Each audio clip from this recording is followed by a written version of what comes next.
जी धन्यवाद। माननीय सदस्यगण, 6 बजने वाले हैं। सदन की इजाजत हो तो 2 घंटा समय इसका बढ़ा दिया जाए।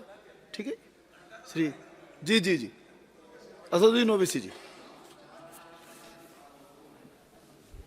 मोहतरम चेयरमैन साहब, आपका बेहद शुक्रिया कि आपने मुझे सदर जमहूरिया के खुतबे पर बोलने का मौका दिया। सर, मैं हस्ब आदत और हस्ब रिवायत उसकी मुखालिफत में खड़ा हूँ और सदर जमहूरिया के खुतबे को अगर आप देखेंगे सर, तो उसमें पूरे खुतबे में लफ्ज़ मुसलमान तो छोड़िए, लफ्ज़ अक़लियत भी इस्तेमाल नहीं हुआ है। और मैं बड़ी ज़िम्मेदारी के साथ आपके सामने अर्ज़ कर रहा हूँ कि भारत में 14% मुसलमान जो आबादी के लिहाज से 17 करोड़ आते हैं, वो आज पिछले 10 साल में नरेंद्र मोदी की सरकार में अपने आप को एक गैर यकीनी कैफियत में पाते हैं। अपने सोचते हैं कि हमारी शनाख्त को ख़तरा है, हमारे वजूद को ख़तरा है। और मैं बड़ी ज़िम्मेदारी के साथ कह रहा हूँ कि जज्बात में लाए बगैर कह रहा हूँ कि आज 17 करोड़ मुसलमान अपने आप को ऐसा समझते हैं कि जिस ज़माने में हिटलर के ज़माने में यहूदी अपने आप को समझते थे। और उसकी मैं बताता हूँ क्यों समझते हैं, बताता हूँ आपको चंद मिनट में।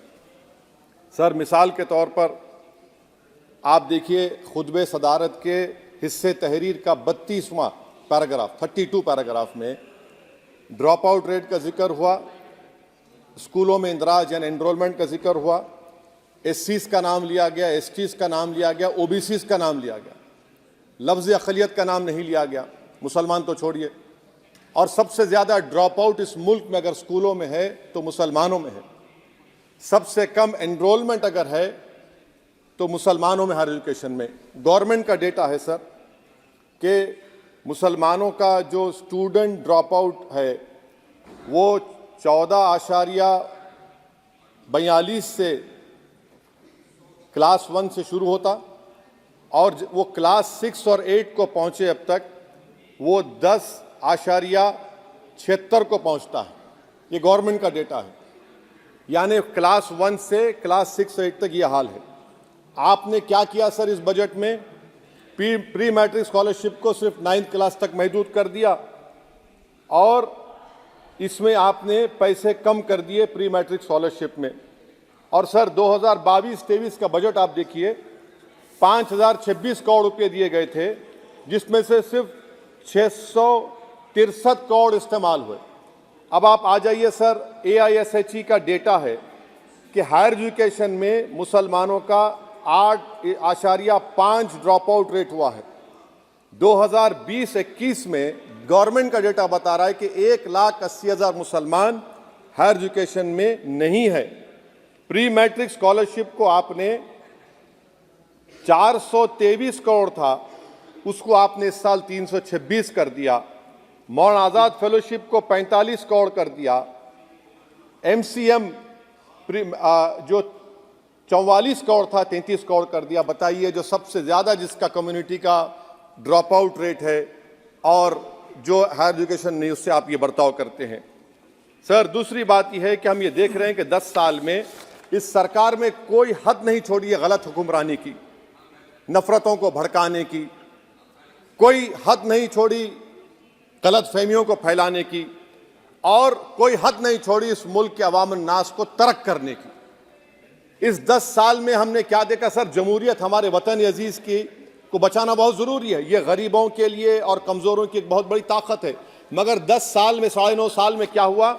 सिर्फ एक शख्स को मजबूत कर दिया गया, एक मजहब को मजबूत कर दिया गया, एक आइडियोलॉजी, एक नज़रिए को मजबूत कर दिया गया, एक शनाख्त को सब शनाख्त के आगे दूसरी शनाख्तों को मिटाने की कोशिश की गई, एक ज़बान को मजबूत कर दिया गया। तो हमारी जमहूरियत तो खोखली हो चुकी है। और सर, कोई भी हुकूमत और पार्टी सिर्फ जबर और इस्तेसाल पर कायम नहीं रह सकती है सर। दूसरा पॉइंट सर जो मैं आपके सामने अर्ज करना चाह रहा हूं, CAA के कानून के ताल्लुक से मरकजी एक वजीर ने अखबार में बयान दिया कि हम 8 दिन में करने वाले हैं। आप 8 दिन में करेंगे, 8 दिन में एहतजाज शुरू होगा मुल्क के कोने कोने में। आप CAA को मजहब से ख़त्म कर दीजिए, मजहब से जोड़ेंगे तो आपका इरादा बुरा है। आप भारत की अक़लियतों को, भारत के मुसलमानों को, दलितों को आप परेशान करने का आपका इरादा है। सर, दूसरी बात यह है कि CAA के खिलाफ क्यों हम हैं? क्योंकि सीमांचल के मुसलमान को आप बांग्लादेशी कहते हैं। कोई मिनिस्टर मुझे कहता है कि घुसपैठी है, रोहिंग्या है। तो CAA को मजहब से जोड़ना गलत था, उसको निकालिए। मगर हमारे देश के प्रधानमंत्री सर, वतन अजीज के वजीर आजम, मैं बड़ी जिम्मेदारी के साथ कह रहा हूं कि मैं अपने बचपने में जब हिस्ट्री पढ़ता था तो मैंने एक स्टैचू की फोटो देखी थी, प्रीस्ट किंग ऑफ मोहनजोदारो। ऐसा लगता है कि वैसा ही लग रहा है कि प्रधानमंत्री नहीं है बल्कि पुजारी सम्राट बन चुके हैं वो। और मैं क्यों कह रहा हूं कि हमारे सदर जमहूरिया ने कहा था कि 22 जनवरी एक तारीखी दिन है, बिल्कुल तारीखी दिन है। 22 जनवरी की बुनियाद 6 दिसंबर 92 को रखी गई। 22 जनवरी की बुनियाद 86 में ताले खोलकर रखी गई। 22 जनवरी की बुनियाद जीबी पंत ने रखी थी, इसीलिए तारीखी दिन है। और तारीखी दिन इसलिए भी है कि सर, इसी ऐवान में 16 दिसंबर 1992 को हमने एक रेजोल्यूशन पास किया था। आप बताइए कि आज इस मुल्क में चाहे कोई सेकुलर पार्टी का हो या जो भी हो, वाले सब सेकुलर है, बुरा मैं हूं, किसी में हिम्मत नहीं है कि 6 दिसंबर की बात की जाए। और वो तारीखी दिन इसलिए भी है सर, इंसाफ करने वालों में एक NCLT के चेयरमैन, एक गवर्नर और एक नामजद शुदा रुकने पार्लियामेंट बैठे हुए थे। अब आप बताइए मेरे पास बचा क्या है? बचा यह है कि आर्टिकल 32 बचा है, जिसको बाबा साहब अम्बेडकर ने दिया। आज मुल्क के 17 करोड़ मुसलमान भारत के वजीर आजम पर एतमाद भरोसा नहीं करते, बिल्कुल नहीं करते, बता रहा हूं, खुल के कह रहा हूं। अगर आप आर्टिकल 32 का ड्यू प्रोसेस ही खत्म कर देंगे तो फिर मेरे पास क्या बचेगा सर? क्या बचेगा? मैं तो यहां खड़े होकर वो सुप्रीम कोर्ट के मायानाज बेबाक वकील दुष्यंत दवे की तरह तो नहीं कह सकता।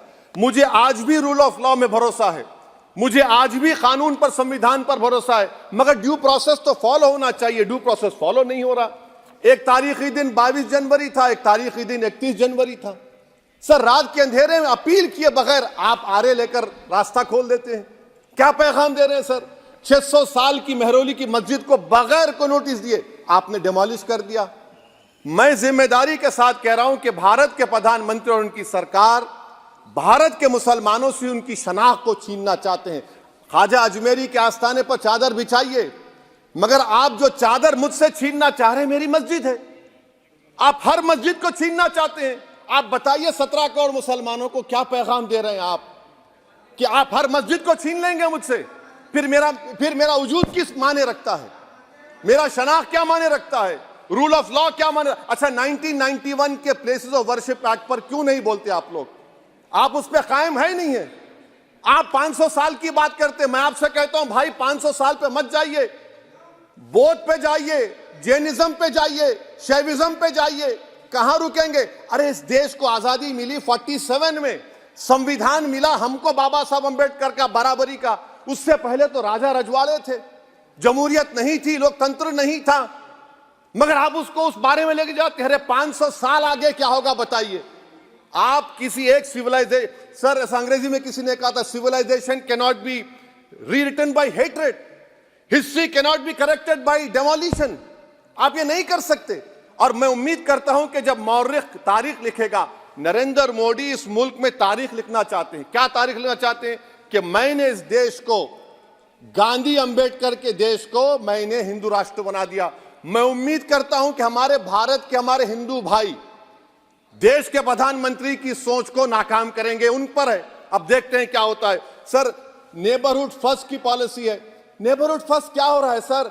हम सोशल मीडिया के जरिए फॉरेन पॉलिसी चला रहे हैं। मालदीव छोटा मुल्क, वो हमको आंख दिखा रहा है, चीन की गोद में बैठ गया। हमारे लद्दाख में हमारे जो लोग जानवर को लेकर घास चराए जाते, वहां पर चीन की आर्मी आके रोक रही। बताइए, बांग्लादेश चीन की गोद में बैठा हुआ है। आप गैलेंट्री अवार्ड दे रहे हैं, क्यों दे रहे हैं? कि चीन बैठा हुआ है। तो आपका बफर जोन गया कहां भाई साहब? आपका बफर जोन तो कहां गया नहीं मालूम, गायब हो गया बफर जोन। और दूसरी बात सर, आप ये भी देख लीजिए कि यहां पर मैं आपको इंपॉर्टेंट पॉइंट ये बताना चाह रहा हूं सर। ये हम बोलते हैं India middle east economic corridor, कितना पैसा है बताइए? वो नहीं बताया जाता। अच्छा सर, सबसे तकलीफ दे बात मेरे लिए है कि भारत ने यूनेस्को का इलेक्शन पाकिस्तान से हार गया। हम पाकिस्तान से हार गए। ये आपकी फॉरेन पॉलिसी है। यूनेस्को के इलेक्शन में पाकिस्तान से हार गए। अच्छा, मामला इजराइल का, फलस्तीन का, गाजा का आया, अक्टूबर में 10,000 लोग मर गए, हमने यूएन में सीज फायर की तायीद नहीं की। दिसंबर आया, 20,000 मर गए, तो हमने तायीद कर दी। क्यों तायीद की? क्योंकि ग्लोबल साउथ को हमको फॉलो करना पड़ रहा है। भारत ग्लोबल साउथ को फॉलो कर रहा है, मेरे लिए तकलीफदेह बात है। यह आपकी नाकामी का बहुत बड़ा सबूत है। इसीलिए हम बता रहे हैं कि यह सरकार की बहुत से नाकाम। सर, अलीगढ़ मुस्लिम यूनिवर्सिटी, आखिरी पॉइंट, अलीगढ़ मुस्लिम यूनिवर्सिटी, सर आप उत्तर प्रदेश से आते हैं, सर 81 में एक्ट पास हुआ, हमारा लॉ ऑफिसर कोर्ट में कहता है कि मैं पार्लियामेंट के एक्ट को नहीं मानता। कैसे नहीं मानते सर? क्या नरेंद्र मोदी ने पार्लियामेंट को नॉमिनेट किया या पार्लियामेंट ने नरेंद्र मोदी को प्रधानमंत्री बनाया? बताइए।